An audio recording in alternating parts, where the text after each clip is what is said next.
Ngayong araw, nakatakdang makauwi dyan sa Pilipinas ang panglimang batch ng mga OFW galing sa Israel. Kasama sa batch na yan ang 22 OFW at isang sanggol. Nakatakda silang salubungin mamayang pasado alas 3 ng hapon ng mga taga-Department of Migrant Workers at Overseas Workers Welfare Administration. Kasama rin sa mga nakatakdang uwi mamaya ang labi ng caregiver na si Mary Grace Prodigo Cabrera na nasawi ng umatake ang Hamas noong October 7.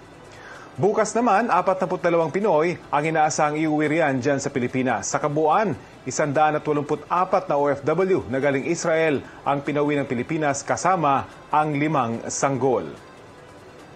Balita ko, may tututukan kayo tuwing 10:30 a.m. sa GTV. Alamin ang mahalagang balita at impormasyong dapat nyong malaman sa Balita Ko tuwing Lunes hanggang Biyernes. Mag-subscribe din sa GMA Integrated News sa YouTube.